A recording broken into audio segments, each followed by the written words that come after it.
നെഞ്ചോട് ചേർത്ത് വിങ്ങുന്ന മനസ്സുമായി ലോകത്തിന്റെ കണ്ണീരായ പഞ്ച് എന്ന കുഞ്ഞു കുരങ്ങനെ എല്ലാവർക്കും ഓർമ്മയുണ്ടായില്ലേ? ആരും മറന്നു കാണാൻ വഴിയില്ല, കാരണം സോഷ്യൽ മീഡിയയിലൊക്കെ വൈറലായിരുന്നു.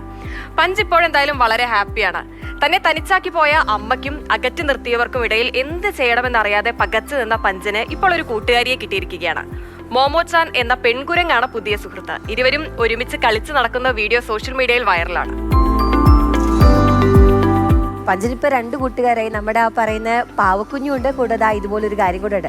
നമ്മളെപ്പോഴും ജീവിതത്തിൽ പറയാറില്ലേ, ഒരു നാണയം പോലെ തന്നെ ഇരുവശങ്ങളുള്ളതുപോലെ നമ്മുടെ ജീവിതത്തിൽ ഒരുപാട് സങ്കടവും ദുഃഖങ്ങളൊക്കെ ഉണ്ടെങ്കിൽ ഒരു കയറ്റം ഉള്ളതുപോലെ തന്നെ നല്ല സുഖമായ ഒരു ഇറക്കം വരും, എല്ലാം പെർഫെക്റ്റ് ടൈമിൽ ജീവിതത്തിലേക്ക് എത്തും എന്നൊക്കെ പറയുന്നതല്ല. അങ്ങനെ പഞ്ച് കുറേയധികം സങ്കടം ഒക്കെ അനുഭവിക്കേണ്ടി വന്നെങ്കിലും കുറച്ച് ലേറ്റ് ആയെങ്കിലും അതീവ സന്തോഷത്തോടെ ആൾ കാത്തിരുന്ന പോലെ എല്ലാ കാര്യങ്ങളും പറയാനും മിണ്ടാനും ഒക്കെ ആയിട്ട് പുതിയൊരു കൂട്ടുകാരി കിട്ടിയിരിക്കുകയാണ്.